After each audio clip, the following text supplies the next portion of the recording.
everybody, this is Kristin with Flagship Title, and I am here with another episode of the Captain's Club. And today we are here with Scott Fitzpatrick, one of our board-certified real estate attorneys.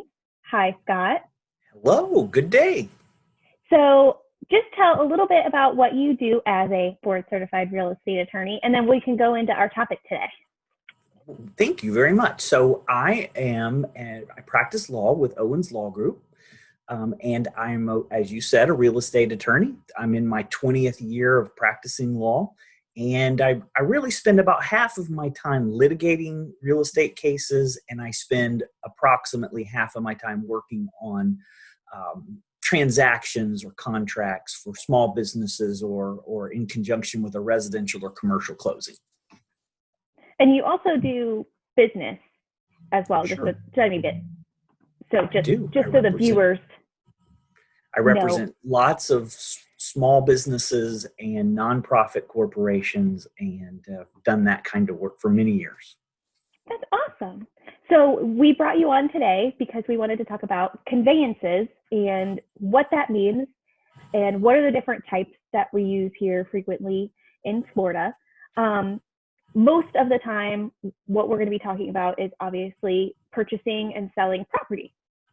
So first off, let's start out with how is it decided what type of conveyance that takes place in a transaction? Sure. Normally, we look to the contract that's entered into between the parties, and that contract is basically a roadmap for the entire transaction. It states who pays what closing costs, what the transaction is going to look like, when it's going to take place. But a very important term in a real estate contract is typically what kind of deed is a seller going to give a purchaser. Generally, the contract will say that it's a general warranty deed. And so when we're talking about contracts, most of the time we're going to be talking about the FAR contract because that's probably the most frequently one used in our area, correct? That is correct.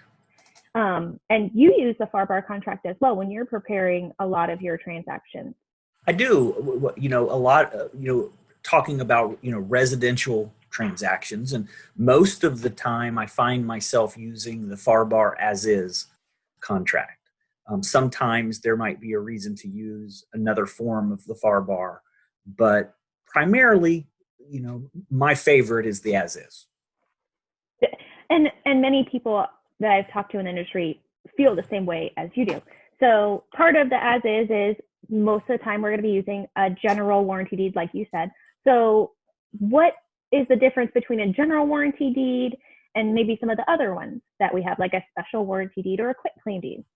Sure. Typically, general warranty deeds have language contained within the deeds that state that the seller is not only conveying the property to the buyer, but the seller is also guaranteeing the buyer or warranting to the buyer that the seller has good title and is conveying that good title to the buyer. Now, the importance of having such a guarantee or such a warranty, if you're a buyer, is that if it turns out for some reason that you did not receive good title to the property as represented in the deed, you may likely have a cause of action against the seller for breach of warranty or breach of the guarantee. So it gives the buyer an extra layer of protection.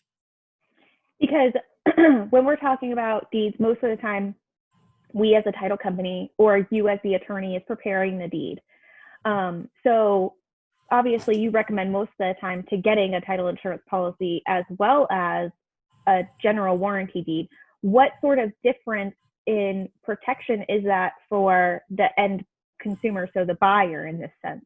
Sure, that's a great question. So, we talked about the warranty or the protection that you get from a general warranty deed, but what does that really give a buyer? It gives a buyer the ability to sue the seller, possibly if the buyer prevails in that lawsuit, to obtain a judgment against the seller to recoup whatever damages the buyer has sustained. Maybe it's the purchase price for the property. Maybe it's additional damages, but that is, the buyer is relying that if the buyer obtains a money judgment against the seller, that judgment is going to be collectible.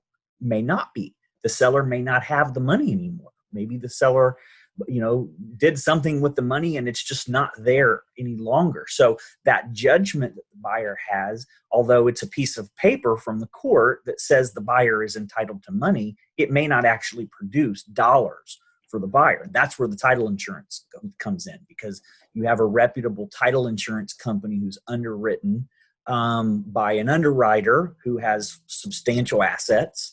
And that way you have an insurance policy if you're the buyer that guarantees you good title to the property. And if you don't have good title, you make a claim against that insurance policy. And the thoughts are you've got a deep pocket there on the hook who can reimburse you for the money that you've lost, which you might not have with a buyer.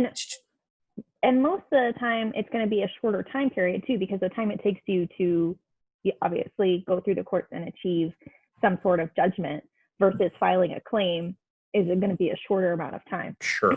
No, certainly. And as the buyer, you're paying lots of money for a piece of property. You want all the protection you can get. And so, the warranty deed combined with the title insurance policy, if I'm representing a buyer, then that's the advice I'm going to give, is to say, look, these are the things that you need to help protect you. It makes a lot of sense as far as like protecting the buyer. So what are some of the other deeds that you see, on a frequent basis that maybe don't provide as much protection? And how does that play into, for a buyer? Another type of deed that we see quite often, and really we see it a lot of times when we're dealing with a developer. Developers like to use a deed called a special warranty deed, which is different from a general warranty deed. We were discussing a general warranty deed that provides a general warranty for title to the property.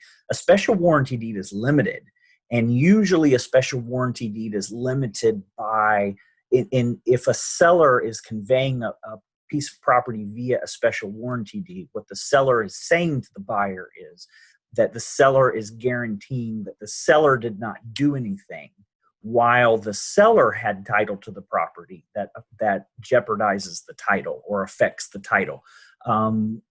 But it doesn't guarantee about title defects that may have arisen before the seller obtained title to the property. So it's limited.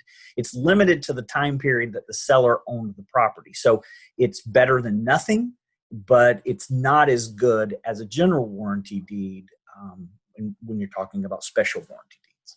So a general would be, it insures as long as there was title basically to the property.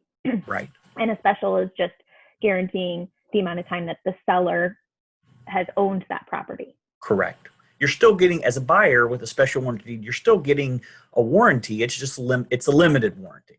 Instead of special, it's limited. It's limited, sure. And then another deed that we talk about a lot is a quitclaim deed, because I think a lot of people deed property back and forth between family members, and they use this quitclaim deed.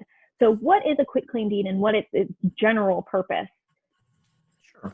So I'll use my favorite example for quitclaim deeds of the Skyway Bridge.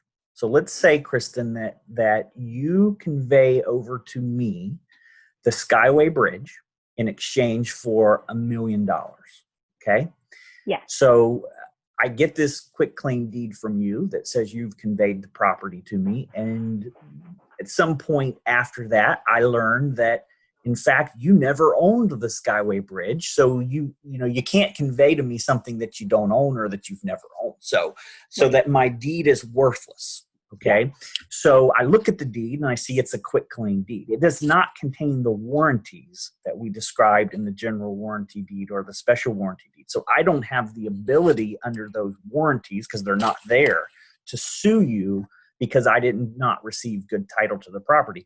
In a quitclaim deed, what you're representing to me by giving it to me is that to the extent you own any interest in the Skyway Bridge, you're conveying that to me, but you're not guaranteeing me that you have any interest whatsoever. So I may not be getting anything by receiving that quitclaim deed from you. It's all contingent upon what you owned. So typically we use a quitclaim deed whenever we're correcting a title defect.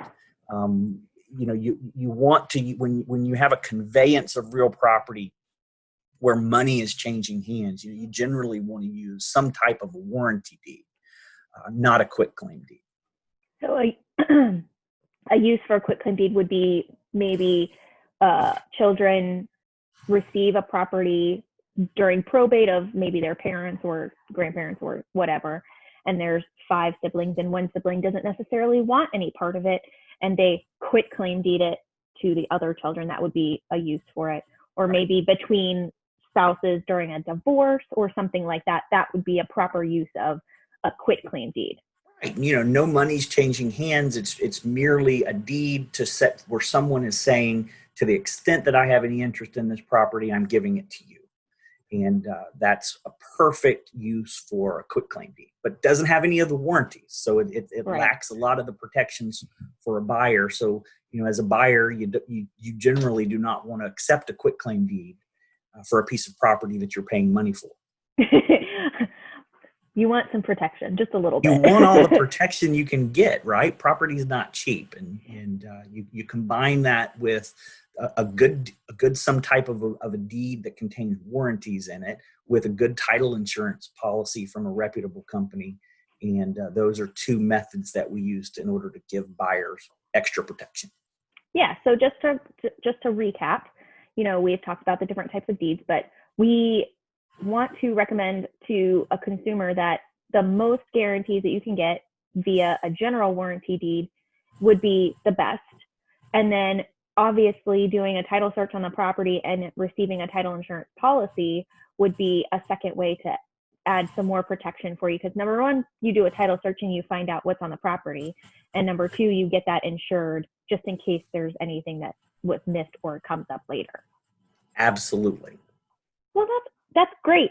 Thank you so much for joining us today, Scott. It was very informative, and we would love to have you back for other topics, and I'm sure that we will post those very soon. I am excited. Thank you very much for having me today. You have a great rest of the day, Scott. You too.